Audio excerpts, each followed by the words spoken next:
Hello दोस्तों, कैसे हो? नमस्कार। अपन पिछले वीडियो में बात की थी पृथ्वी की गतियाँ व उसके प्रभाव, जिसमें अपन ने दो गतियों के बारे में जानकारी ली थी। एक नंबर था घूर्णन या परिभ्रमण, दूसरा था परिक्रमण या कक्षीय या फिर वार्षिक गति। उसके अपन ने जानकारी ली थी, थोड़ा सा विस्तार से आज जानकारी लेंगे। इसके जो घूर्णन गति के प्रभाव के बारे में अपन जानकारी लेंगे। पिछले वीडियो में अपने प्रभाव देखा था कि मौसमी परिवर्तन, सौर दिवस व नक्षत्र दिवस का होता, दिन रात का होना, विभिन्न बलों की उत्पत्ति, जैसे कि स्थायी पवनों की दिशा है, चक्रवात प्रति चक्रवात निर्माण होना है, वायुदाब पेटियों का निर्माण होना है, ज्वार भाटे की उत्पत्ति होना है, महासागरीय धाराओं की उत्पत्ति होना है। उसी को अपन आगे कंटिन्यू रखते हुए अपन देखते हैं कि घूर्णन गति का प्रभाव किन किन दिशाओं में, किन किन क्षेत्रों में क्या क्या होता है वो देखते हैं। तो पहला दे रखा है मौसमी परिवर्तन। मौसम परिवर्तन के अंदर देखते हैं इसमें क्या है, मौसम किसे कहते हैं, क्या होता है, देखते हैं। मौसम कम स्थान पर कम समय के लिए वायुमंडलीय दशाओं का अध्ययन करना है, जिसमें परिवर्तन कुछ घंटों या दिनों में होता है। मौसमी परिवर्तन के लिए पृथ्वी की घूर्णन गति व अक्षीय झुकाव उत्तरदायी है। दोस्तों, ये लाइन बहुत ही इम्पोर्टेंट है परीक्षा के लिए। अपन जो ये ज्योग्राफी की सीरीज चालू कर रखे हैं, उसमें ये फर्स्ट ग्रेड ज्योग्राफी तक की कवर करेगा आपको। दूसरा है सौर दिवस व नक्षत्र दिवस। सूर्य के सापेक्ष पृथ्वी की घूर्णन गति में लगा समय सौर दिवस कहलाता है। सौर दिवस 24 घंटे का होता है। सौर दिवस के साथ ही नक्षत्र दिवस देखते हैं। तारों के समूह को नक्षत्र कहा जाता है। नक्षत्रों के सामने पृथ्वी की घूर्णन गति समय नक्षत्र दिवस कहलाता है। यानी नक्षत्र किसे कहते हैं, तारों को समूह क्या कहते हैं, नक्षत्र कहते हैं। और नक्षत्रों के सामने से पृथ्वी घूर्णन करती है, उसे नक्षत्र दिवस कहते हैं। ये जो टाइम पीरियड है वो कितना है, 23 घंटा 56 मिनट 4 सेकंड का होता है। अर्थात सौर दिवस नक्षत्र दिवस की अपेक्षा 3 मिनट 56 सेकंड क्या है, बड़ा है। अगला है दिन व रात का होना। पृथ्वी की घूर्णन गति के कारण पृथ्वी का जो भाग सूर्य के ओर होता है जो भाग सूर्य की ओर होता है वहाँ दिन तथा पीछे की ओर रात होती है।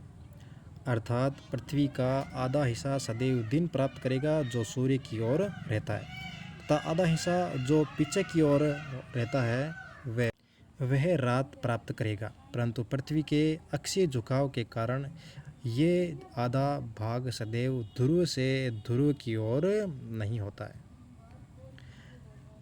एक इम्पोर्टेंट जो परीक्षा में बहुत ही बार पूछा जाता है, प्रदीप्ति व्रत क्या होता है, वह व्रत जो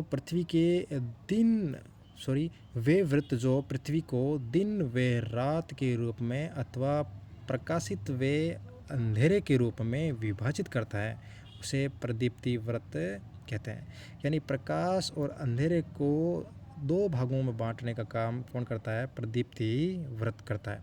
इसीलिए ध्रुवों पर 6 महीने की रात और 6 महीने का क्या रहता है, दिन रहता है। ये जो डायग्राम बना रखा है वो लगभग कोशिश की बनाने की। अगला देखिए विभिन्न बलों की उत्पत्ति। पृथ्वी की घूर्णन गति के दौरान विभिन्न बल भी उत्पन्न होते हैं। बल कौन कौन से, घूर्णन गति के दौरान कौन कौन से बल उत्पन्न होते हैं, जैसे कि बल हैं। नंबर 1 है अपकेंद्रीय बल। घूर्णन गति के दौरान केंद्र से बाहर की ओर लगने वाला बल अपकेंद्रीय बल कहलाता है। पृथ्वी के घूर्णन गति का सर्वाधिक प्रभाव भूमध्य पर होता है, जबकि ध्रुवों पर इसका प्रभाव शून्य होता है। सर्वाधिक प्रभाव कहाँ होता है, भूमध्य रेखा पर होता है। ध्रुवों पर बिल्कुल भी क्या इसका प्रभाव कम होता है। अपकेंद्रीय बल का सर्वाधिक मान भूमध्य रेखा पर होता है, जबकि ध्रुवों पर शून्य होता। अपकेंद्रीय बल की सतह पर वायुदाब पेटियां के निर्माण के लिए उत्तरदायी है।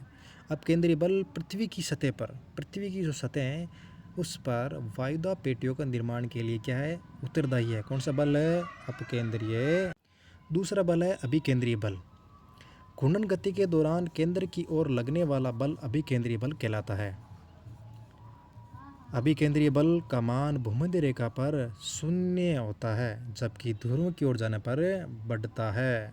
बल्कि अपन पीछे देखा था कौन सा बल, अपकेंद्रीय बल।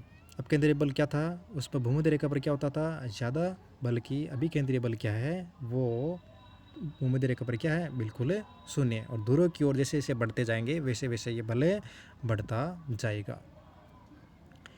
ये बल चक्रवात व प्रतिचक्रवात के लिए उत्तरदायी है। यही कारण है कि चक्रवात की उत्पत्ति ही नहीं होती है। तीसरा है कोरियलिस बल। कोरियलिस बल की खोज कोरियलिस महोदय द्वारा की गई थी। ये बल आभासी बल है। कैसा बल है, आभासी बल है, जो विक्षेपणकारी बल माना गया है। इस बल के प्रभाव से उत्तरी गोलार्ध में दाईं ओर विक्षेपण होता है, व जबकि दक्षिणी गोलार्ध में दाईं ओर विक्षेपण होता है। यानी इस बल से जो पवन की दिशा है वो चेंज होती है। कैसे, इस बल के प्रभाव से उत्तरी गोलार्ध में दाईं ओर और विक्षेपण हो जाती है, पवन विक्षेपण हो जाती है, और दक्षिणी गोलार्ध में बाईं ओर क्या हो जाती है, विक्षेपण हो जाती है, जो डायग्राम में दिखा रखा है। ये बल पवनों की दिशा निर्धारित करती है, जो अपन आगे वीडियो में देखेंगे। पवन कौन कौन सी पवन होते हैं, व्यापारिक पवनें होती हैं, पश्चिमी पवन होती हैं, ध्रुवीय पवन होते हैं, वो पवनें अपन अगले वीडियो में देखेंगे। कोरियलिस बल का मान भूमध्य रेखा पर कम, जबकि ध्रुव की ओर जाने पर बढ़ता है। इसी कारण ये क्या हो जाती है, विक्षेपित हो जाती है। तो दोस्तों, आज अपन देखा गुणन गति का प्रभाव। अगले वीडियो में अपन देखेंगे परिक्रमण गति का प्रभाव या कक्षीय या वार्षिक गति के प्रभाव। तो आज के लिए इतना ही। धन्यवाद, बहुत बहुत शुक्रिया वीडियो देखने के लिए। वीडियो को लाइक और शेयर ज़रूर करिएगा, ताकि दूसरे को भी देखने का मौका मिले। अपन ने कोई ज़्यादा एडिटिंग कर रहे हैं, न कोई कर रहे हैं, जो चीज़ है रियल में वो है, जो मेरे नोट्स बनाए हुए उन नोट्सों में से ही आपको ये वीडियो में बना करके बता रहा हूँ। तो आज के लिए इतना ही। धन्यवाद, शुक्रिया।